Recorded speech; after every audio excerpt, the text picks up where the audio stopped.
probably 15 minutes. 95 minutes. 95 minutes.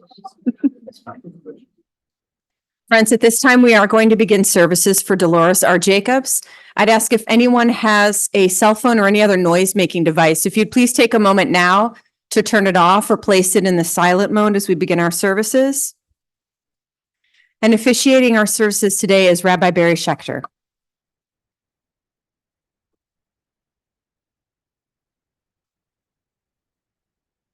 Mizmor David, Adonai, mi Yaakov yolecha, mi yishkon v'har kodshecha, holech tamim, ufoel tzedek, v'dover emet bilvavo,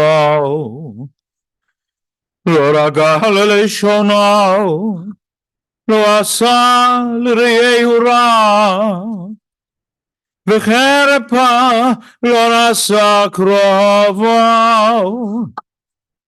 nivze beinav nimas, v'et yirei Adonai yechabed, נשבע לרע ולא ימיר, כספו לא נתן בנשך, ושוחד נכיר רק כך. עושה אלה לא ימות לעולם. God, who may abide in your house, who may dwell in your holy mountain, those who are upright, who do justly, who speak the truth within their hearts, who do not slander others or wrong them or bring shame upon them, who give their word and come what may do not retract, who do not exploit others, those who live in this way shall never be shaken. Dear friends, we are here for a sad and difficult occasion to say goodbye, which is one of the most difficult things we can ever do, but also to pay tribute and to honor the memory and even to celebrate the life of Dolores Jacobs, the daughter of Jack and Anna, Dobby, Bat Pesach Yaakov V'Chana, who's gone to her eternal rest at the age of 95, and leaves behind a family and friends who loved her very dearly and whom she loved very dearly. First, I should mention her dear husband, Morton, who passed 8 years ago. They were married, some of you may know this, for 68 years. But we have the children, Barry, Wendy and her Philip, Mark and his Anna, and grandchildren, Jenny and her DJ, Jason and his Katie, Mindy and her Brad, and Zachary, and great-grandchildren, Abby and Noah, Olivia and Madeline. Also, Dolores's brother, Arnold, and his Audrey, who I've just learned are neighbors of mine. And also another brother, the late Erwin, and his late wife, Rose. And there are nieces and nephews and many, many others. We are going to begin by hearing from the family. So, Wendy, please, if you will come up, please, and talk to us about Dolores.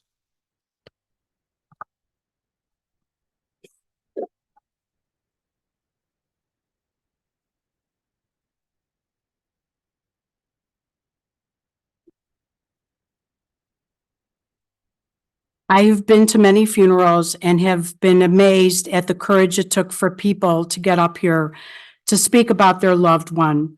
I hope I will be able to share with you everything about my beautiful mom and her 95 and a half wonderful years of life. If not, I will have to rely on Philip to do so. My mom grew up on the west side of Chicago in the Austin neighborhood. She lived in an apartment with my grandparents and my uncle Arnold. She shared a bedroom with her brother, and my grandparents slept in the living room. My mom never liked her name Dolores and couldn't understand why she was given such an ugly name. She was so happy that her brother Arnold couldn't pronounce Dolores and called her Dee, which she loved and preferred it to be her nickname. She walked to school, and when the weather was bad, she took the trolley. She had many friends and walked home alone at midnight after spending time with them. Back in those days, it was safe. Every summer, she went to Fox Lake, which she referred to as the country, with my grandmother, my uncle, and lots of relatives. Everyone had their own cottages. She had fun playing with her cousins all day. My grandfather drove down on the weekends, and when she heard him honking coming down the road, she ran to his car. My grandmother was a wonderful baker, and we all know how much my mom loved desserts. When she was in high school, she asked my grandmother to take her to a doctor to go on a diet. She wanted to lose weight and didn't like that she weighed 138 pounds. My mom lost 20 pounds and was very strict about her diet. She even washed the sugar off a piece of gum before she put it in her mouth. In those days, there wasn't sugar-free gum. My mom dated a lot and had many boyfriends. When she was 18 years old, her first cousin, Harriet Weinstein, and my dad's best boyfriend, Harold Weinstein, had an idea to fix my parents up. So the four of them went out on a double date.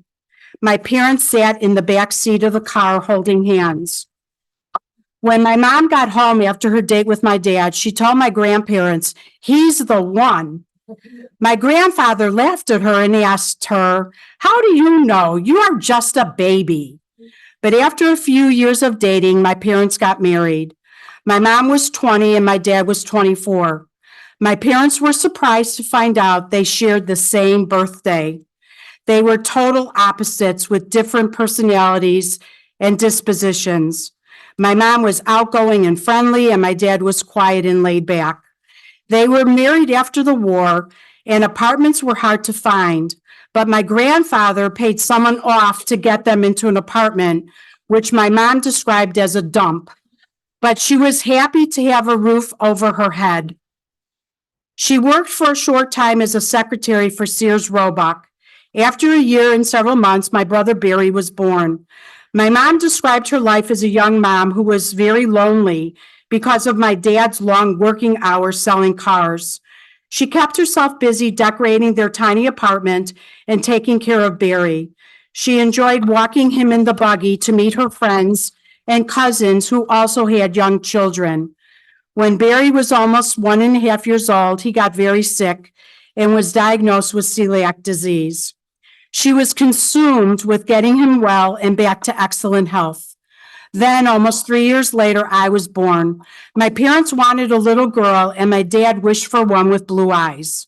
They were shocked when my eyes stayed blue, since the only one that had blue eyes was my great-grandmother. We moved into a house in Skokie, and my dad taught her how to drive. We lived there until my brother Mark was 2, and then we moved to a different house in Skokie. My dad continued working long hours in the car business, which my mom didn't like. She always said she wished her husband would be home for dinner every night like other husbands. Many evenings, she would take us to my grandparents' condo in Chicago. My brothers and I played outside on their back porch. The best part was when my grandfather made us delicious ice cream sandwiches using the 3-flavored Chicago brick ice cream. We lived close to our elementary school and synagogue, so my mom didn't have to drive carpools. We walked everywhere. My mom felt it was important for my brothers and me to always look immaculate and in the latest styles. The staff at East Prairie School would comment on how I was dressed every day. Even at one of our annual Vishny Hanukkah parties, my uncle Irwin said, "Here comes the Kennedy family," when we walked into the room. For every bar and bat mitzvah party that I was invited to, which was a lot, my mom bought me a new dress and took me to get my hair done. My parents were very proud of Barry, Mark, and me all through the years. They went to all of my brother's wrestling matches and baseball games and cheered them on. They encouraged me to continue going to Hebrew and Sunday school after my bat mitzvah, which I did. My parents were pleased and impressed to see that I was the only girl in my Hebrew high school graduation. They watched us go to college, earn degrees, get jobs, and work in our career fields. My first year teaching, my parents came to my open house because Philip didn't want to. I remember seeing them looking around my classroom with pride and admiration, thanks to Mindy for helping me decorate it. They enjoyed meeting my students, their parents, and my principal. Philip and I traveled a lot with my parents, and with each trip, there was some type of mishap. One vacation, we got off the plane and we were walking in the airport when over the loudspeaker, there was an announcement for a traveler who got off the plane with somebody else's black carry-on suitcase. Sure enough, it was my mom who grabbed it. Another vacation, we took a cruise with Mindy and Jason. We told her to meet us at the pool. All of a sudden, she showed up with a cruise director because she couldn't find us on deck 10. Then there was the time she packed her Orlane moisturizer, which came in a glass jar. Of course, it broke in her suitcase. We had to find a store in the Caribbean that sold it. One spring break, we took a trip to Aruba and realized our reservations were made at the wrong Marriott hotel when we arrived there at 11 o'clock at night. My mom stood at the check-in desk and argued with the employee to credit our charge cards and cancel our reservations. Lucky for us, being how late it was and spring break, we were able to get rooms at the Marriott Stellaris, the right hotel. But the best story was when my mom turned 80. She wanted to go on a cruise to Europe. Philip suggested that we stay in Barcelona for 3 days before getting on the ship. My parents didn't want to unpack fully. My dad couldn't find his medication and thought he left it at home. There we were looking for a pharmacy in Barcelona to get it filled. Once we got on the ship and unpacked, my dad found all of his medications. When we got to Rome, we went on tours of the Forum, St. Peter's Basilica, the Pantheon, and we saw the Trevi Fountain. My parents didn't want to go on the tour to the Colosseum, but told us to go without them. We planned to meet afterwards. When I couldn't find my parents, I asked one of the tour guides where they were. In broken English, she told me, "Oh, mama no good." I asked her what she meant. With her hands, she showed me that my mom had fainted in the scorching heat. They took my parents in an air-conditioned car to an air-conditioned hotel and made her drink water, which we all know she didn't like doing. Then came her lung cancer diagnosis 15 years ago. She didn't want to do anything about it, but thank God for my Uncle Arnold, who pressured her to go to Sloan Kettering in New York, which she did. She was so brave and never asked why me, but turned it around and asked why not me. The surgery and recuperating for 3 weeks in a hotel was rough, but she did it. Then 3 years later, the cancer returned. Again, we went back to Sloan Kettering. This time, my parents rented a condo. She went through 9 weeks of radiation 5 days a week and got through it bravely and without any complications. Philip wanted my parents to feel like they were on vacation, so he sent Mindy there for a week, Katie and Jason for another week. He went for a week, and then I spent 6 weeks with them. We kept her busy shopping, going to restaurants, the movies, and going to the hair and nail salons. My mom had a hearty, loud laugh, the kind that makes you turn around to see where it's coming from. She was our Energizer bunny. She kept on going. She was feisty, stubborn, fussy, strong-willed, independent, honest, and even one doctor called her a pistol. She was a fashionista, and my dad called her Miss America and his beauty queen. Everyone noticed her wherever we went, to a store, in a restaurant, on a trip, and in doctor's offices, probably because of the way she dressed and her head full of gorgeous white hair. No one could believe her age and always said, "I want to be like her when I'm 95. She was even noticed and approached by a handsome man dressed in a tuxedo in the lobby of the Drake Hotel the night of Katie and Jason's wedding rehearsal. She was flattered and told him she wasn't single, but turned to Debbie, Katie's mom, and said, "But she is." He pointed his finger at my mom and replied, "I'm talking to you, not her." She loved her friends and enjoyed exercising with them at Sky Fitness. She looked forward to the monthly birthday celebrations and Tuesday's brown bag lunches. She loved playing games, especially Mahjong, and took the game so seriously. She was competitive when we played Mexican Train, Scrabble, and other board games. We always had to keep score.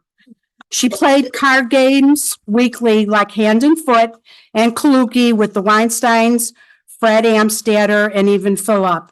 She enjoyed going to the Marriott Theater, watching movies and game shows. She looked forward to the weekly competition TV shows like Dancing with the Stars, The Voice, America's Got Talent, and American Idol.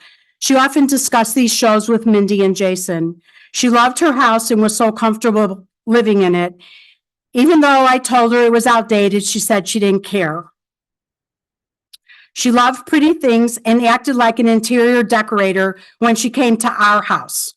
She rearranged things and told me what I needed to buy for different rooms. She loved her weekly salon visits to Charles Ifergan on Fridays and developed a strong and deep relationship with Martha, who cut and styled her hair for the past 20 years. Thank you, Martha, for always doing her hair so beautiful. She loved the Rubin family, who moved across the street from her several years ago. She looked at Samantha as another great-granddaughter and was excited when Samantha got a puppy. She adored Joe, who always had my mom's back. When Philip and I were out of town, he came to her rescue when she had no heat in the house, no phone service, and a dead car battery. She loved shopping, and Neiman Marcus was her favorite store. When she walked into the store, they greeted her like she was the first lady or the queen. The salespeople came running with warm bottles of water, which of course she didn't drink, and loads of compliments and offers to help with purchases. They made her feel special and important. She wasn't a typical 95-year-old. She was our glam girl who wore leather pants, boot-cut jeans, and shoes with heels. She never went without her contacts in her eyes, perfect makeup, and impeccable hair. She was vain and worked at always looking her best. She was conscious about gaining weight. One day at the bank, she was offered candy. She replied, "I don't eat dessert during the day." I said to her, "How does your body know whether it is day or night?" She loved her family and enjoyed being Nana to her 4 grandchildren and 4 great-grandchildren. She was so proud of all of them. She always babysat at her house, attended all of their sporting events, dance recitals, school music programs, birthday parties, bar and bat mitzvahs, graduations, weddings, and was at the hospitals for the births of all 4 great-grandchildren. She loved hearing stories about the family and seeing pictures of them on Facebook. She was so surprised one Saturday afternoon when Madeline came up to her in the beauty aisle at the Jewel. Then that evening, she was surprised again to see Olivia and her friend in Northbrook Court when she was there with Martha.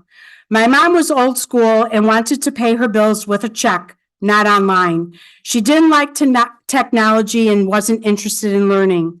I admired the way she was able to strike up a friendly conversation with a total stranger by asking them about their hair, makeup, skincare, and even their eyebrows.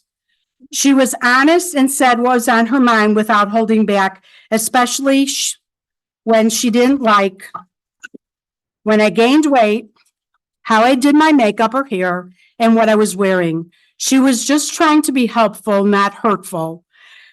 She felt guilty about taking up so much of my time.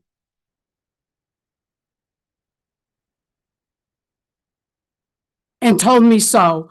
I told her I loved every minute.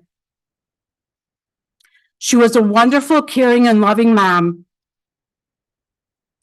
I am so grateful for the 70 years I had her in my life. I am proud to be her daughter, and my heart will be forever broken.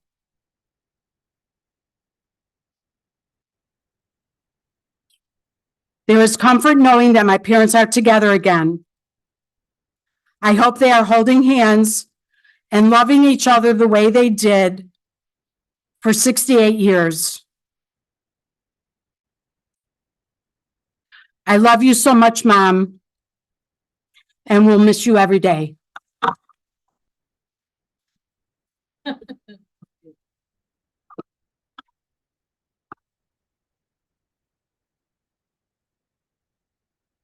Thank you, Wendy, for that beautiful account and complete account. And now we're going to hear from Jason.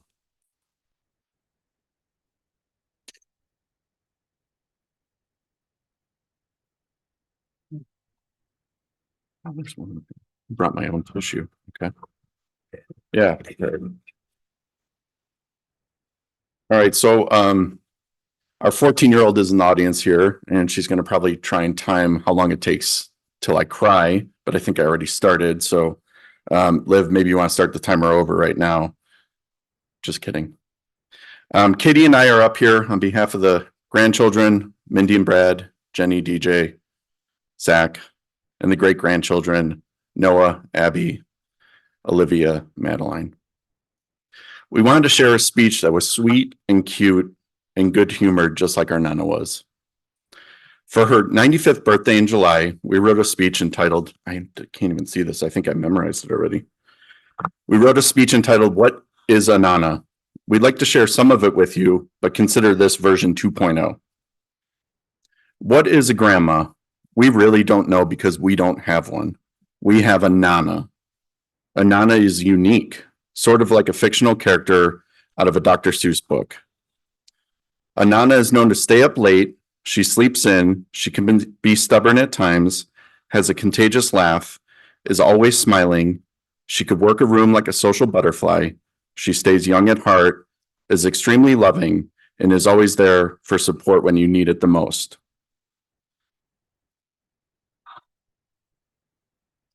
Some may now say that Nanas are extinct. But are they? How can they be if such a person has left such a long-lasting impact on all of us? Growing up, most of our friends lost their grandparents at a much younger age.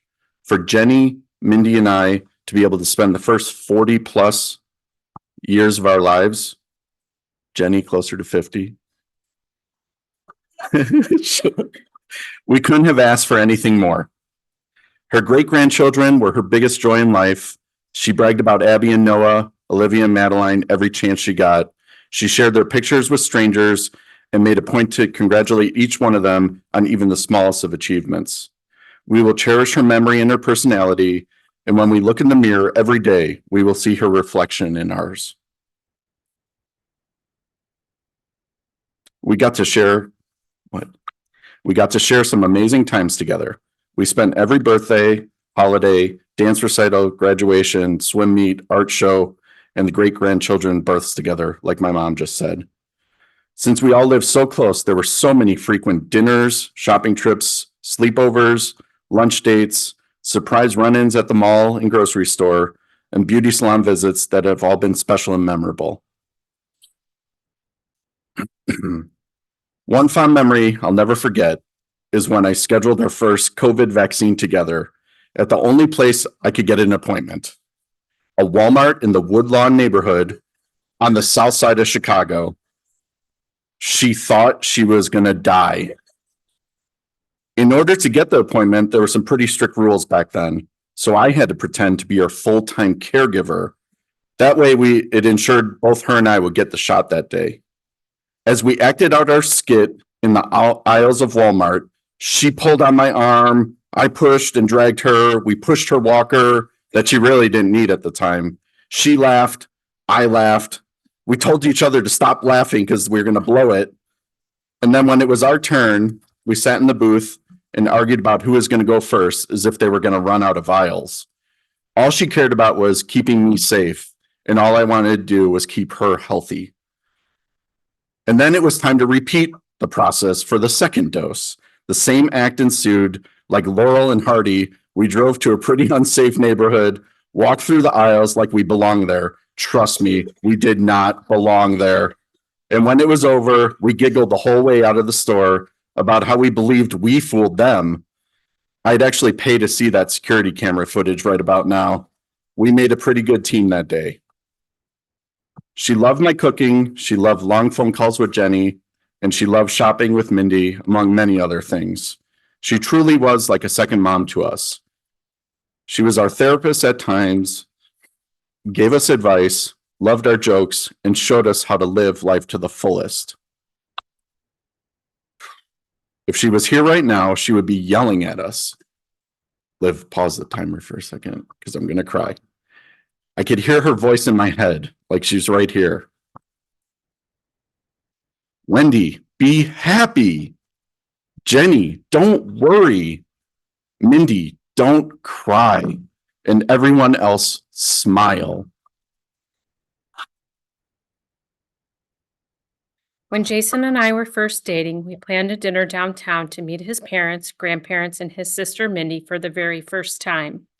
I was so nervous. We waited outside the restaurant for them to park the car, and as they pulled in, everyone in the car was staring at us and laughing. I was terrified. What could be so funny? Soon they walked around the corner, and I saw what the fuss was all about. Nana and I were wearing the same jacket from Bloomingdale's. I knew instantly we were going to get along and share a special connection. I thought I had the hippest jacket, but realized she was the real trend follower for shopping in the young ladies department. From the moment I met her 20 years ago, she greeted me with kindness, sweetness, love, and a giant kiss, like I was one of her own grandchildren. Her smile, laugh, positive energy, attitude, and fashionista style will be so missed. Back when she was diagnosed with lung cancer, the decision to move to Manhattan, as you heard, was made. New York City? I kept asking Jason, are you sure your two grandparents in their 80s were relocating to 61st and 1st? Upper East Side? How could that be? Fortunately, Jason and I got a chance to visit New York while she was undergoing treatment. We hopped from restaurant to restaurant, taxi to taxi, and even though she was sick, it was hard to keep up with her energy. One late night, we stopped into the Fifth Avenue Bloomingdale's. How absurd does that even sound? We happened to walk into a store full of people during Lady Gaga's perfume release party. Nana was in her own element, happy as can be, like one of the 20-somethings that were in attendance. Hopefully this tells you how young at heart, vibrant, and fun Nana was. Over the past year, we've been telling everyone how our Nana turned 95, how excited we were, and how we couldn't believe it. Every time we have to preface it with, but wait, she isn't a normal 95-year-old. She's a Nana. Her determination, energy, attitude, appearance, and lust for life was hard to rival. I mean, what 95-year-old wears heels? What 95-year-old knows the latest celebrity gossip about J-Lo's marriages and Kim Kardashian's rear end? I've got to believe her key to longevity wasn't only good genes, but being surrounded by the love from all of you in this room.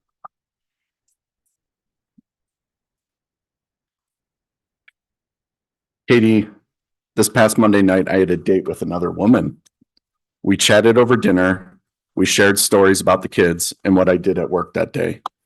I left by saying, I love you, and I'd see her again tomorrow. She told me she loved me 3 times, like she always did.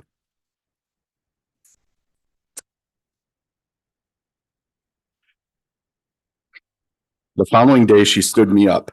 She decided to go meet another guy. His name was Mort, but we call him Papa. I honestly don't blame her because he was a pretty special guy and her true number one. As I left work on such a beautiful day, I couldn't help but look up to the sky and imagine them reunited, kissing, hugging. and dancing the night away. While the past few days have been sad for us, what an exceptional time it is to live. We all have these devices in our pockets. I left my phone on the chair that allow us to carry around pictures, videos, and voicemails. I will treasure all these mementos I have saved throughout the years. Even though we will always feel like we're just waiting for her to walk through that door, I'm so happy to have her right here when I miss her the most. Is that me? Yeah. So I'll end with a small piece of advice to those in the crowd. If you own shares in Neiman Marcus, Edie's, Ben & Jerry's Ice Cream, Bloomingdale's, or Nordstrom, sell, sell, sell, because they lost their number one customer and those shares are going to start tanking on Monday. That's it.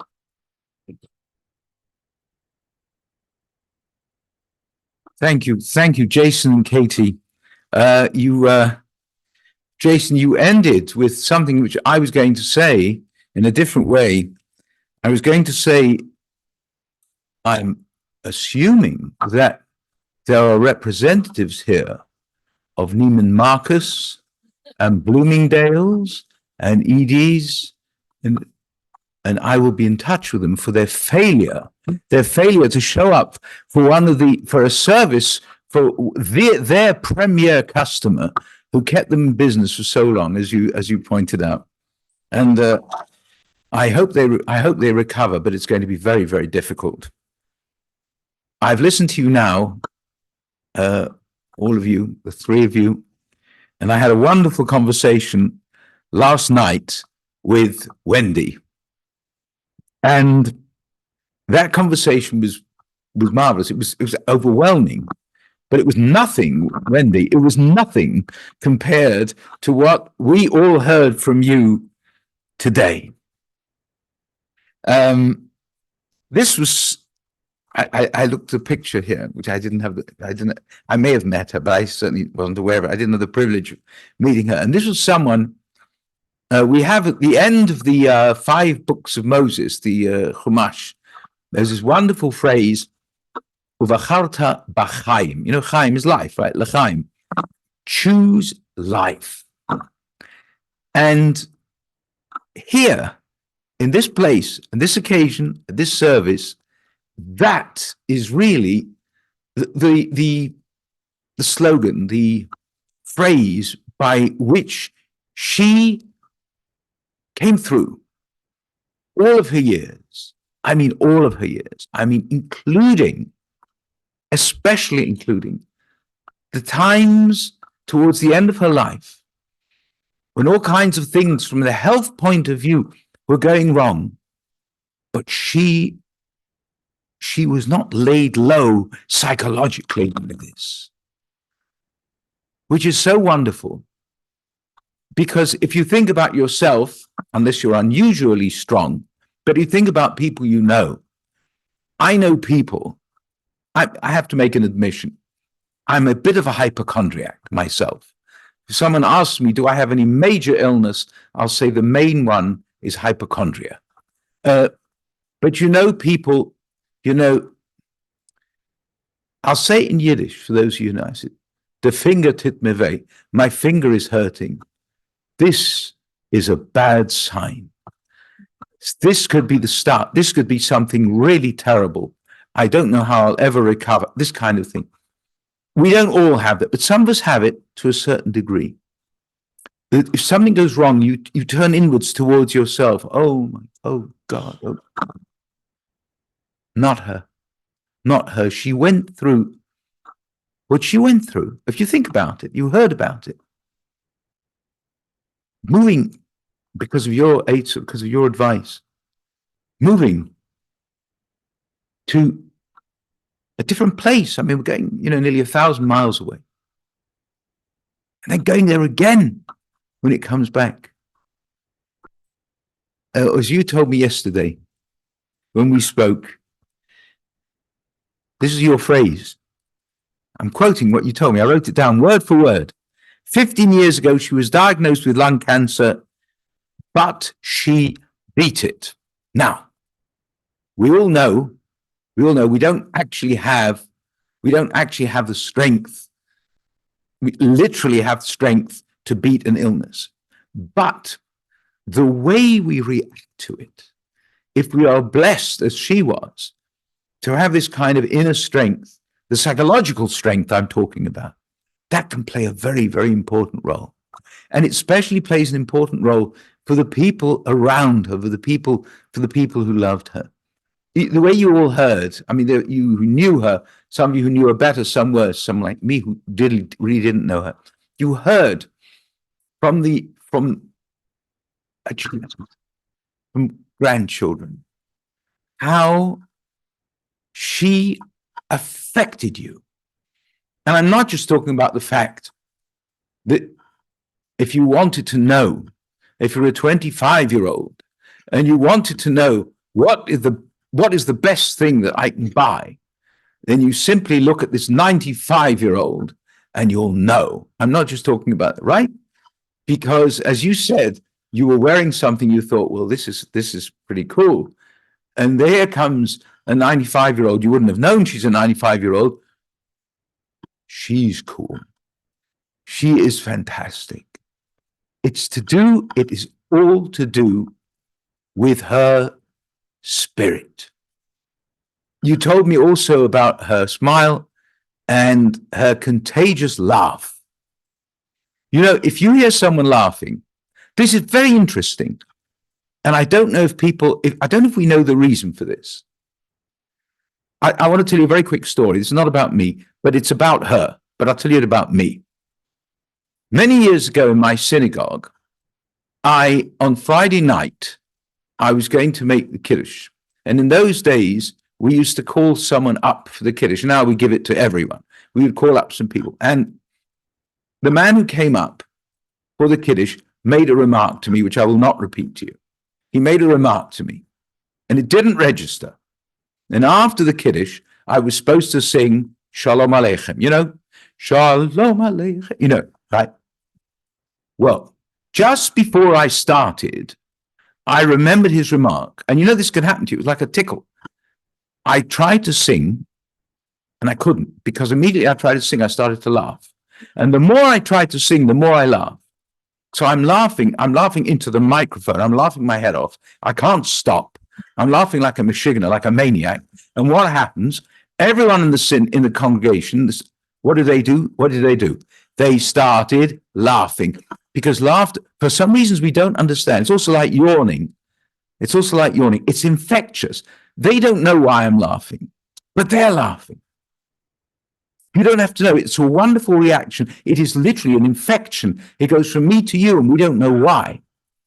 And from what you've told me, this is the kind of person she was. She didn't have to be touching you. She actually infected you in the most wonderful way. You can have good infections, or contagions is the word you used.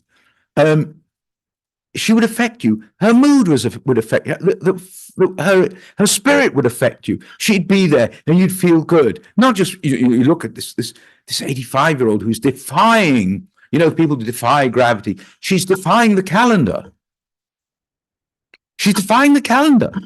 According to the calendar, if you look, the date she was born, what is she doing? She's defying it. There's something about her spirit. Now, long life, we know, comes from genes, but the attitude, that's something separate from genes. It may come from genes, it may not. But this attitude, the spirit, the enthusiasm, the joy, the curiosity, wanting to know what's going on, wanting to know, wanting to take care. When you told me, Wendy, about babysitting for grandchildren, like when you were teaching in North Shore congregation, Israel, and with the great grandchildren, and the fact that you told me you used that phrase. I don't know if everyone noticed. You said you walked to so many places in those days, and this will come as a shock to the younger people here. People did walk, and it's a big shock. I'm glad you're sitting down. I don't want to frighten anyone. On the TV, they say this for younger viewers, this may be, so I'm giving you this warning. People walked. Don't get upset. You'll recover later. Take some medicine. Anyway, you would walk everywhere, and you gave me a whole list. You gave me a whole list of of restaurants that you used to go to, right? Wesley's, La Rosa, New China, Walker Brothers, Barnum and Bagel, Hackney's. Some of them are not there anymore. You know why? Because yeah, it's your fault. You see, they've already closed down some businesses. You know, the US economy is not going to recover from this. We'll have to try. We'll have to all do our best. Go out and buy things to make up for this. You did go away, you told me. You would go away when you were growing to with two other next door families. You went to Mrs. Bliss's farm, and you also would fly to Miami Beach. Later, there were Italy, were cruises, the Caribbean, Spain. I know that she and Morton looked us very close, looked after Jenny, you told me, but involved with all the grandchildren, the great-grandchildren. I want to tell you something. I want to speak to the grandchildren, the great-grandchildren now. I mean, you can listen in, you can eavesdrop, but this is important. You know that you had a wonderful nana, a wonderful grandmother and great-grandmother. Not everyone has grandparents. You told me some people had lost their grandparents. I, for example, I had no grandparents that I knew. 3 of them are not alive. And the one I knew really couldn't communicate. So I had no grandparents at all. So you had a blessing, in a sense, twice over. It's not only did you have grandparents, just having them is a wonderful thing. Not everyone has them. In addition, you had wonderful grandparents and you had this extraordinary grandmother. So that your gratitude has to be twice over, really. I know you have lots of memories. Wendy, you told me about going to see a movie downtown. You went on the L and she bought you some blackjack gum. I was very excited to hear, by the way, how she was the original, for the person who originally created sugarless gum. She was the first. She started. And now all these other companies have copied her. She was so creative that way. The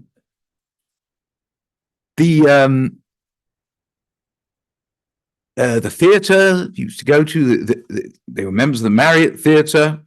And you would, after Morton passed, you would go with her. You were each other's date. You were each other's date. And the dress, she didn't just buy clothes for herself. I know you told me she always wanted to buy dresses for Mindy and Jenny and Olivia. Listen, when we hear about a person like this, and we have to try and learn from everyone, from people we love when they're alive and also when they're gone. You know, when we say our prayers, when we say a prayer, for example, the prayer that we say after we eat, the Birkat Hamazon, in Yiddish, the benching. In that prayer, and others as well, if our parents are present, we make reference to them. We say, may God bless for my father and my mother. But we don't just say my father, my mother. We say, I'll do it for the mother. Imi, which is Hebrew for my mother, Morati, my teacher. A parent should be a teacher. She was a teacher. Both in the sense, I'm sure she told you, I'm sure you were all very well behaved. That goes without saying. You probably were, actually. But by instruction, by telling you, do this, don't do that, but also by example. By example. We're living in a very difficult world now. This is a frightening world we're living in. I needn't tell you. You know it. Everyone knows it. This has nothing to do with one's political views. It's frightening. It's frightening. And we need people who make us feel good, because if you listen to the news, if you turn on the TV or go online, as we say in Yiddish, "Kennen nicht gets werden," you can start feeling ill. And we really need to keep our spirits up, especially if we want to try and make sure that it's a less frightening world. This is someone who made you feel good and can still make you feel good. And we have to learn from her. we have to try and learn to be as strong as we can. Sometimes it may happen in your life in the future. It probably will happen. You know, we have ups and downs, and we can be frightened or discouraged. It may come a time when you're frightened or discouraged, but you think of her and what her attitude was, not when things were going well, when things were going badly, for example, health-wise, which is the most threatening of all. And just the thought of that can give us some strength, can enable us to go through a difficult period. We take an example from her. She's a human being, like the rest of us, quite different from the rest of us, but we can take something from her life. So take from her whatever you can to keep your spirits up. You told me what she would have said. What did you say? What would she say, Jason? What did she say? Smile. What else? What the other thing you said? Don't cry. No, I'll tell you something. Crying is permissible. I'm going to differ from her now. Crying's okay. Crying's okay. Don't worry. The main thing is, go on. Go on. Go on. All these things that were said during World War II in England, keep calm and so on. I wasn't there. I wasn't born yet. But it's the kind of world we're living in. So someone like that, I'm just going to say something, and I think you'll realize that there's no higher praise. We need more people like her. It would be better. The world would be a better place if we had people like her. There's no higher praise. So there's sadness when we lose someone. But as time goes on, the sadness is still there. It never goes away completely. As you said, you have a broken heart. But when you think of all the things that you have heard today, that you have told us, and the thousands more that you didn't have time to tell us, which would be a mitzvah if you told each other and wrote down, you got this written down, and think about it and talk about it, this will lift your spirits. And what I mentioned before about being able to gather strength just by thinking of her, at such moments, she actually lives on, you see. When someone like this comes into the world, when they leave it, all the wonderful things that they were and had, doesn't have to go with them. They're for us. That's the lesson, or the Yerusha, the inheritance. So now of her, I say, and by the way, of course, she is, I should mention, she is being reunited with Morton, and they may be dancing. They were wonderful dancers. They loved to dance. So have this image in your head of Morton and Dolores dancing and both smiling. Keep that in your mind. Of her, I say, Tahei nishmata tzurura b'tzror hachayim, may her soul be bound up in the bond of everlasting life.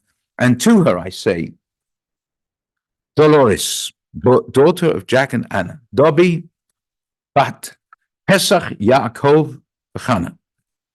Lechi b'shalom, gay in Frieden, go in peace. Hobelechtigen Gan Eden, may your repose be in paradise.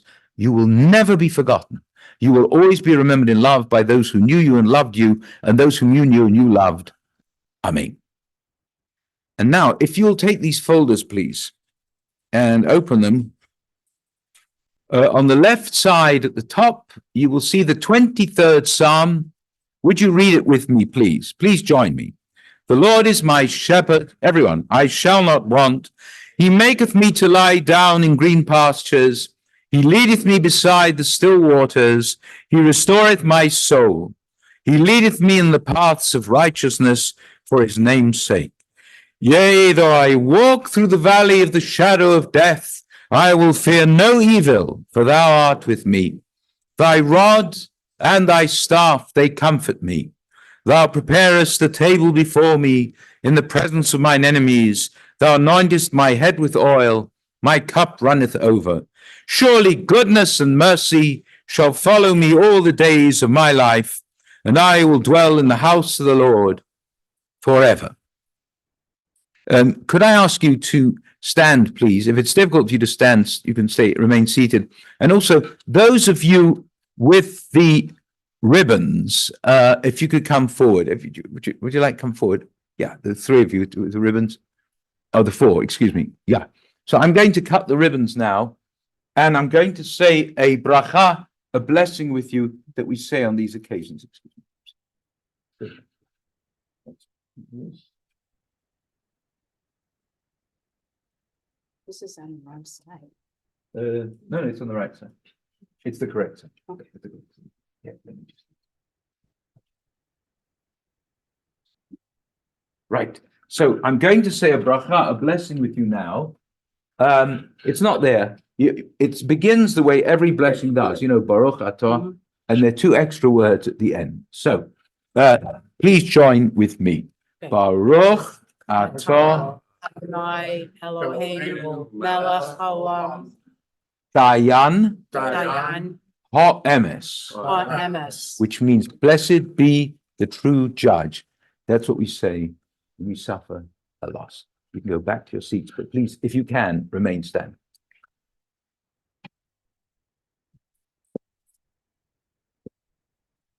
Hail Male Rachamim, Shochein Mamrongim, Hamsei Menucha Nechona, Tachat Kanefei Yashina, Umalot Kedoshim Otorim, Kezohar, Rakia Masirim, Et Nishmat. Rabbi Bat Pesach Yaakov Chana Shalachal Yolama Bavu She'anachnu Nodrim Mitzedaka V'yad Askarat Nishmata B'Gan Eden Te'ei Menuchata Lachein Balarachamim Yastireha Seiter Knafav Leolamim Yitzero Yitzrodachim et Nishmata Adonai Unachalata V'tanuach b'shalom al mishkava v'nomar Amen. Compassionate God, eternal Spirit of the universe, grant perfect rest in your sheltering presence among the holy and pure who shine as the brightness of the firmament, unto the soul of Dolores Jacobs, the daughter of Jack and Anna, who has ended eternity and in whose memory we offer charity. May her repose be in paradise. O God of mercy, let her find refuge in your eternal presence, and let her soul be bound up in the bond of everlasting life. God is her inheritance. May she rest in peace, and let us say, Amen. You may be seated.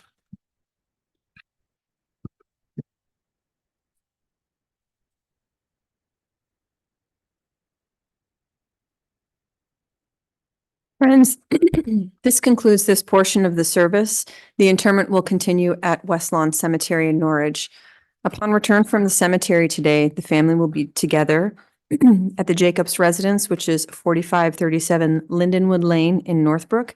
Again, that's today upon return from the cemetery until 8 p.m., Saturday from 5 p.m. to 9 p.m., and Sunday from 4 p.m. to 9 p.m. That information is available inside the service folders that you received today. If you did not receive one, they will be made available as you depart. And it's also available on our website as well for those of you who are joining us via the live stream. For those of you joining us in procession to the cemetery, we ask that you please keep the following safety measures in mind. Please make sure that you have your bright headlights and your hazard lights on at all times in the procession. Please follow the car in front of you as closely as safety permits, especially as we make our way through intersections. We will be taking the highway as we make our way to the cemetery, so it's especially important that you want to try to stay together, but we will be traveling at a speed that will encourage any cars coming in through the on-ramps to immediately exit the procession. So we want to just keep a safe and steady pace. And of course, we discourage you from texting on your phone or speaking to anyone on your cellular phone while we're driving in procession as well. The following have been asked to act as pallbearers today. As I call your name, I'll ask you to step forward. Phil Golub, Jason Golub, Brad Sabin, Joe Rubin, David Vishny, Noah Thomas, and DJ Thomas. We'll ask everyone else to please rise as we escort the family, the rabbi, and the casket from the chapel.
If you'd like to, you can, but you may want to stay for a moment.